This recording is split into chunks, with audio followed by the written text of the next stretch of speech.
న్యూస్కి స్వాగతం. ఇంధనాల వృధా అరికట్టి ఇంధన పొదుపు కోసము వినూత్న కార్యక్రమాలు చేపట్టాలని యువజన సర్వీస్ శాఖ ముఖ్య కార్యనిర్వహణాధికారి శ్రీనివాసరావు పేర్కొన్నారు. పినాకిని యూత్ వెల్ఫేర్ అసోసియేషన్ మరియు సెట్నల్ సంయుక్త ఆధ్వర్యంలో శనివారం ఉదయం నెల్లూరులోని ఆదిత్య కళాశాల నందు జాతీయ పొదుపు దినోత్సవం సందర్భంగా వ్యాసరచన పోటీ నిర్వహించి పోటీలో గెలుపొందిన విజేతలకు వై సురేఖ ప్రథమ బహుమతి, పి మమత ద్వితీయ బహుమతి, కె జ్యోత్స్న తృతీయ బహుమతులను అందజేశారు. ఈ సందర్భంగా assistant motor vehicle inspector Purnachandrarao మాట్లాడుతూ ఇంధనం పొదుపు చేస్తే ఇంధనాన్ని ఉత్పత్తి చేసినట్లే అనేది నినాదంగా పెట్టుకొని ఎలక్ట్రిసిటీ, పెట్రోలు, బొగ్గు మొదలైన వాటిని పొదుపుగా వాడుకోవాలని కోరారు. ఈ కార్యక్రమంలో అసోసియేషన్ అధ్యక్షులు కె మురళీమోహన్ రాజు, విశ్రాంత deputy labour commissioner Rajapalem Raghu, SV Ramesh Babu, K Krishnareddy, doctor Chedarala Chinnaiah తదితరులు పాల్గొన్నారు. ప్రతి వాళ్ళు వాళ్ళ వాహనాలని ప్రాపర్గా మెయింటైన్ చేసుకుంటే వాహనాలకు ఇంధనాన్ని పొదుపు చేసుకోగలుగుతారు.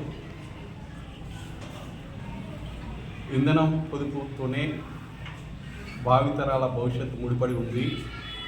ఇంధనాన్ని విచ్చలవిడిగా వాడుకోకుండా దాన్ని పొదుపు చేస్తూ వెహికల్స్ని ప్రాపర్గా మెయింటైన్ చేస్తూ ప్రాపర్గా ఫిట్నెస్ సర్టిఫికేట్స్, వెహికల్కి కావాల్సిన డాక్యుమెంట్స్ అన్నింటినీ కూడా ప్రాపర్గా మెయింటైన్ చేసుకుంటూ ఇది చేస్తూ ఉండాలి అని కోరుకుంటూ ఈ ఇంధన పొదుపు వారోత్సవ దినోత్సవం సందర్భంగా అందరికీ శుభాకాంక్షలు తెలియజేస్తున్నాం.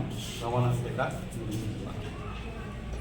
ఈరోజు జాతీయ ఇంధన పొదుపు దినోత్సవం సందర్భంగా మన నెల్లూరు నగరంలోని ఆదిత్య డిగ్రీ కాలేజీ నందు జరిగినటువంటి వ్యాసరచన పోటీల్లో ఈరోజు మన విద్యార్థులు ఎంతో చురుకుగా పాల్గొని విద్యార్థుల్లో ఉండేటటువంటి సృజనాత్మకతను వెలికి తీయాలనే ఒక ప్రోత్సాహంతో ఇటువంటి కాంపిటీషన్ పెట్టినప్పుడు మనకి ఒక స్ఫూర్తిదాయకంగా ఉంటుందనే ఉద్దేశంతో మీ విద్యార్థి దశ నుంచే అసలు పొదుపు అంటే ఏంటి ఒక అవగాహన ఉండాలి.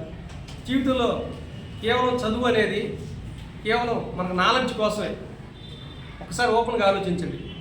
అంటే కొందరు డిగ్రీ చదువుతారు, కొందరు పీజీ చేస్తారు, ఇంకొందరు ఎంబీబీఎస్ చేస్తారు. కానీ వాళ్ళ నాలెడ్జ్ని బట్టే వాళ్ళకి జాబ్ వస్తుంది. అంటే అంతా మీ యొక్క నాలెడ్జ్ని బట్టే ఉంటుంది. అంతేగాని ఇప్పుడు మనం అసలు ఇక్కడే 190 మార్కులు తెచ్చుకుంటాం, రేపు ఇంటర్వ్యూలోకి వెళ్ళినప్పుడు అంతకన్నా ఎనకుంటాం. లేచి నిలబడడానికి కూడా అదేదో వెంకటేష్ గారి సినిమాలో ఎస్ నో ఆల్ రైట్ అన్నట్టు మనం ఊరుకూరినే అంటే మనకు సబ్జెక్ట్ ఉండదు, కేవలం మార్కులు మాత్రమే తెచ్చుకుంటాం. అట్లా కాకుండా మీరు బుక్ చదివి కాకుండా సమాజాన్ని చదవగలగండి. అప్పుడు ఖచ్చితంగా కాంపిటీషన్ పోతే ముందు వరుసలో కూర్చుంటారు. అందుకని మీ అందరికన్నా కూడా మీరు ఒక్కరు కూడా మాట్లాడలేదు. కానీ లేటెస్ట్గా వచ్చిన అమ్మాయిని అభిప్రాయం అనగానే ఆ అమ్మాయి ఎటువంటి జంకు లేకుండా చాలా బాగా చెప్పింది. ఎందుకంటే ఈ స్పిరిట్ ఉండాలి. ఇప్పుడే సార్ చెప్పారు, మిమ్మల్ని అందరం చూసి వయసులో చిన్న అయినా కూడా రేపు మీరు కాబోయే మాటలని లాస్ట్లో ఒకటి చేశారు, దండం పెట్టారు. ఓకేనా? అంటే అంత రెస్పెక్ట్ చేస్తారనమాట. సక్సెస్ అయితే ఎప్పుడైతే ఉంటుందో అప్పుడు మాత్రం ఈ సొసైటీ మిమ్మల్ని గౌరవిస్తుందని మీరు గుర్తుపెట్టుకోండి.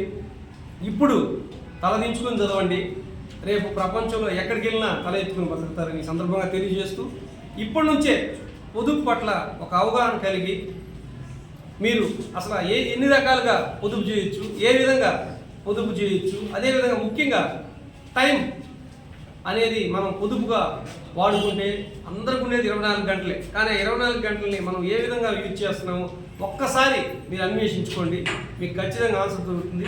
రేపు మీరు ఎక్కడ వెళ్ళినా కూడా ఒక మంచి భవిష్యత్తులో మీరు మంచి పొజిషన్లో ఉండాలని మనస్ఫూర్తిగా కోరుకుంటూ ధన్యవాదాలు.